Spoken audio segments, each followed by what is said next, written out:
My military service. I'm very proud of my military service. And yeah, there's just a small smidgen out there that would call it stolen valor.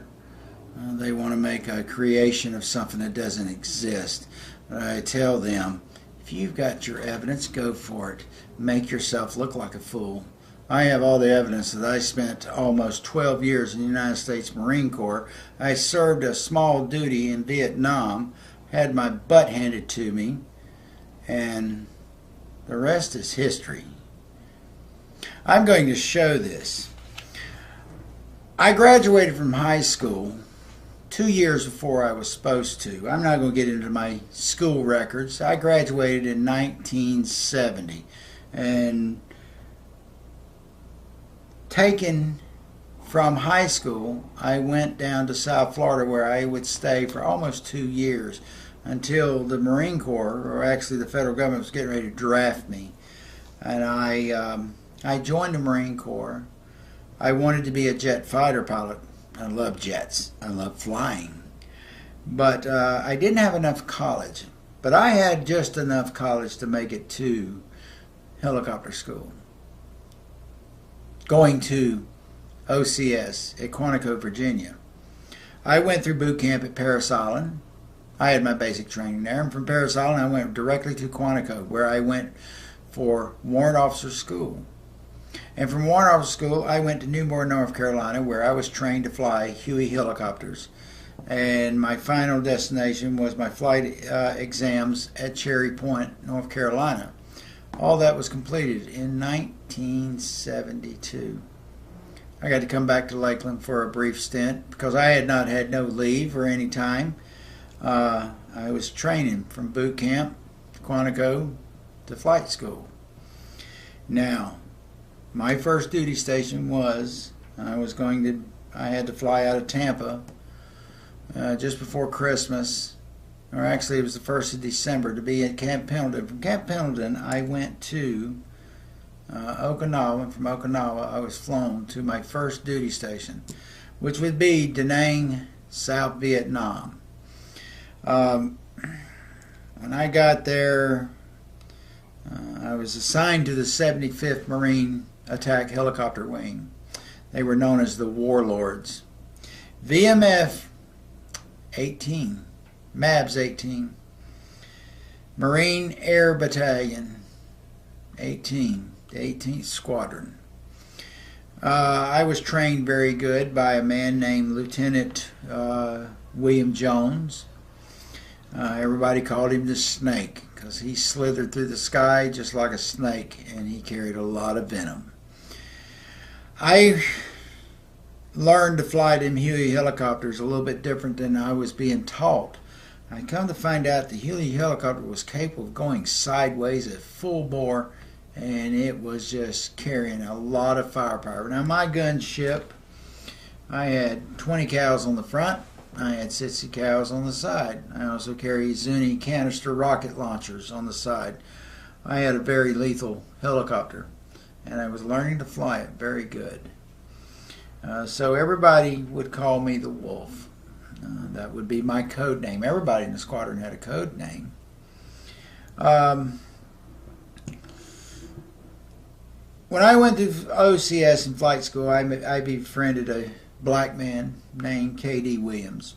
And little to know, me and K.D. would go to Vietnam together. We became very close friends. We were brothers at arms. In the Marine Corps, there ain't no black, white, brown, checkerboard. We were known as the Green Machine. We were all one color. That was Marine Corps green. My stint in the Marine Corps lasted till 1982. I had planned on being in the Marines for a lot. It was going to be my career. But I patrolled, gave air cover, and engaged the enemy as required. And I saw some pretty nasty stuff over there.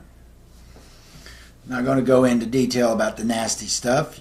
I'll let you theorize, but it wasn't a pretty picture. I learned very soon to despise not only the Vietnamese people, but why I was there. Why I was there. There was no mission. It was just search, destroy, drink beer, and get drunk. I didn't do the latter, but I did the first. I did not get very much mail from home. Very little, if I matter, from the Colemans per se. The Colemans were a little distraught that I had joined the Marine Corps. Didn't finish my college as they wanted to, or actually what the government wanted to. The government didn't even know I had joined the Marine Corps, but it was too late. I had already spilt the milk. I was in the service. The day of the battle. The day of the battle.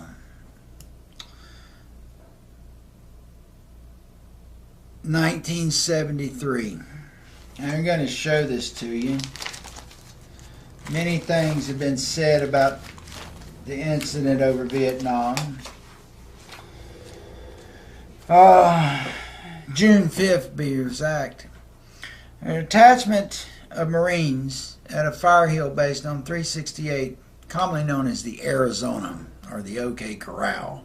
Constant fighting. We were goaded to retrieve them. And that morning of the 5th of June, we left out at 03. The base was already under attack. We were already told and prepared this would be a hot LZ. Those who don't know what an LZ is, that is landing zone. The sun had not risen in the east yet, and it was about a 45-minute flight from base to this Hill 368, Fire Base 368. It was not far from the Laotian Vietnamese border. And we came in, we were told to lock and load, tack 2, first wave break to the port side, second wave break to the starboard side, hit area, protect the Chinooks that was coming in. We had several troop carrying helicopters that were going to take these Marines out of there. They were going to rendezvous at a field some, I'd say 500-600 yards from the base. They were already preparing some of the howitzers that had already been booby-trapped to be detonated. The other area, things there on that fire base had already been destroyed by either the Marines or the enemy, pretty much by both. But as I flew in, started taking fire, and let me remind you, remember the black guy, K.D. Williams?